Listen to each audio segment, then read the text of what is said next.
ఆర్షెడ్ వర్గాలు 6. అందులో 6వది అసూయ. వరుసలో ఆఖరిదైన పతనాన్ని సృష్టించడంలో మొదటిది.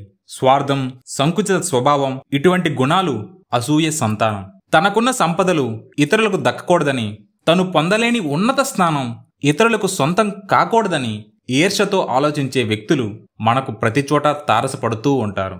పైకి మిత్రులుగా నటిస్తూ లోపల మన ఉన్నతిని చూసి ఏడ్చేవాళ్ళు చాలామంది ఉంటారు. ఆ చాలామందిలో కొందరు మా కాలేజీలోనూ ఉన్నారు. నేను వాళ్ళలాగే జీతం తీసుకుని ఉంటే పాపం ఆ నరఘోష ఉండేది కాదు. మిమిక్రీ ప్రోగ్రామ్స్ ద్వారా అదనంగా పారితోషికం తీసుకుంటున్నాను గదా, అది కొందరికి కంట ఇంపుగా ఉంటే మరికొందరికి కంట గింపుగా ఉండేది. నా అవకాశాలను అణగదొక్కాలనే ఆలోచన ఉన్న వాళ్లకు ఒక సాకు దొరికింది. ఇదంతా నేను ఇప్పుడే చెబుతున్నానంటే బ్రహ్మానందం సినిమా నటుడు కాకముందు ఈర్ష్య అసూయలకు బలైపోవలసిన పరిస్థితులు ఎదురయ్యేవి. అందులో వీళ్ళ సంకుచిత మనస్తత్వానికి పరాకాష్ట మరో అధ్యాయంలో మీకు ముందుంచుతాను.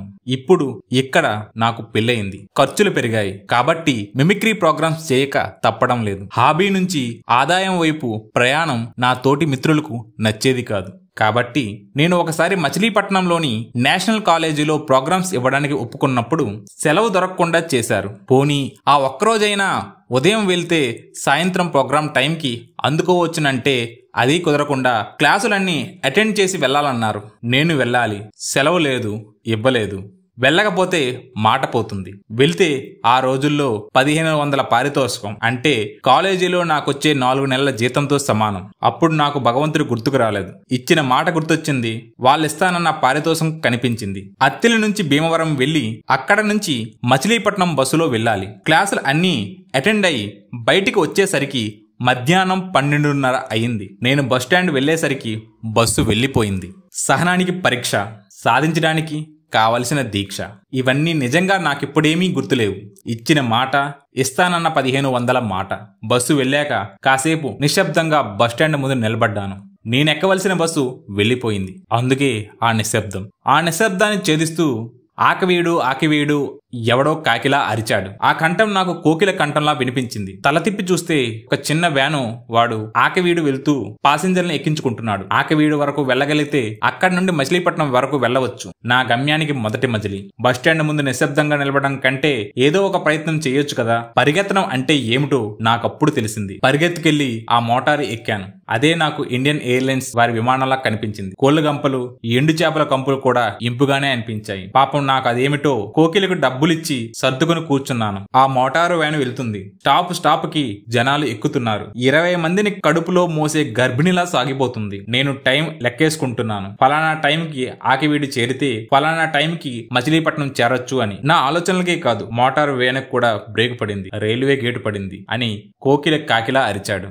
ఈసారి వాడి కాకి కంఠస్వరం కఠినంగా వినిపించింది. ఆ రైల్వే గేటు పడ్డ ఊరి పేరు ఉండి. అందరం దిగాం. సరుకుల సందుల నుంచి, మనుషుల మధ్యలో నుంచి నా శరీరాన్ని బయటకు నెట్టుకుని ఈడ్చుకుని దిగాను. అందరం ఎక్కవలసిన రైలు కోసం కాకుండా ఆగకుండా పోయే రైలు కోసం ఎదురు చూస్తున్నాం. ఇంతలో ఒక కారొచ్చి ఆగింది. ఇటువంటి కారే గనక నాకుంటే ఈ పాటికి వెళ్ళిపోయి ఉండేవాడిని కదా అనుకున్నాను. అప్పుడొచ్చింది ఆ ఆలోచన. ఈ కారులో గనక గుడివాడకు వెళ్తే అక్కడి నుంచి ఇంకా త్వరగా మచిలీపట్నం వెళ్ళొచ్చునని. కారులో ఒక పెద్దాయన వెనుక సీట్లో కూర్చొని పేపర్ చదువుతున్నాడు. డ్రైవర్ దిగాడు. ఓ రాయేసి చూద్దాం అనుకుని వేశాను.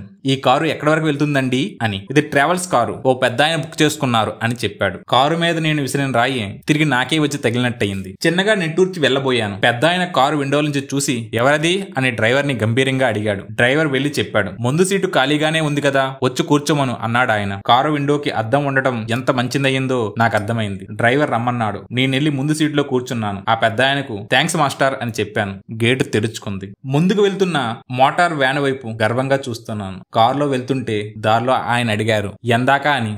మచిలీపట్నం వరకు వెళ్ళాలి అని మర్యాదగా చెప్పి గుడివాడలో దింపేస్తే బస్సు పట్టుకుని వెళ్లిపోతాను అని వినయంగా చెప్పాను. నేను కూడా మచిలీపట్నమే వెళ్తున్నాను లేండి అన్నాడు. నాకు వెంటనే హుర్రే అని అరిచి చప్పట్లు కొట్టాలనిపించింది. నిస్సంకోచంగా చెప్తున్నాను, నాకప్పుడు అలాంటి ఫీలింగే కలిగింది. దారిలో వివరాలు అడిగాడు. నేషనల్ కాలేజీలో నా మిమిక్రీ ప్రోగ్రాం ఉందని చెప్పాను. ఆయన చిన్నగా నవ్వి మెల్లగా చెప్పాడు. నేను దిగాల్సింది అదే ఏరియా. నాకు రెండోసారి హుర్రే అని అనిపించింది. మచిలీపట్నం బస్ బస్టాండ్ లో దిగి రిక్షా పట్టుకుని వెళ్తే లేట్ అవుతుందేమో అని ఆలోచించే లోపే నన్ను కాలేజీ దగ్గర దింపడానికి ఆయన సిద్ధమయ్యాడు. మచిలీపట్నం వచ్చింది. కాలేజీ దగ్గర దింపారు. నేను ఆ పెద్ద మనిషికి శతకోటి నమస్కారాలు ఒక్క నమస్కారంలోనే జోడించి కళ్ళతో చెప్పాను. కారు వెళ్లిపోయింది. నేను ప్రోగ్రామ్ టైంకి చేరుకున్నాను. అలా దిగ్విజయంగా నా పని పూర్తయింది. ఇదంతా చదివితే మీకు అనిపించింది, అత్తిలో బస్సు వెళ్లిపోవడం ఏమిటి, మోటారు వ్యాను కాకిలా అరవడం ఏమిటి, రైల్వే గేటు పడటం ఏమిటి, కారు రావడం ఏమిటి, ఆయన లిఫ్ట్ ఇవ్వడం ఏమిటి, అది మచిలీపట్నమే వెళ్లడం ఏమిటి, పైగా నేను దిగాల్సిన చోటే దింపడం ఏమిటి ఇదంతా? ఎవరిది లీలా? కాలేజీలో అసూయపరుల వల్ల నేను ఇబ్బంది పడుతున్నానని మచిలీపట్నం వరకు వెళ్లడానికి నాకు మార్గం సుగమం చేసింది ఎవరు? ఎక్కడ ఏ ఇబ్బంది లేకుండా ప్రయాణం చేయడానికి ఆ సౌకర్యం ఏర్పాటు చేసింది ఎవరు? ఆ రైల్వే గేటు పడకపోతే కారు ఆగేది కాదు, నేను ఎక్కేవాడిని కాదు. ఇంత ఆర్గనైజర్ గా నన్ను గమ్యానికి చేర్చింది ఇంకెవరు?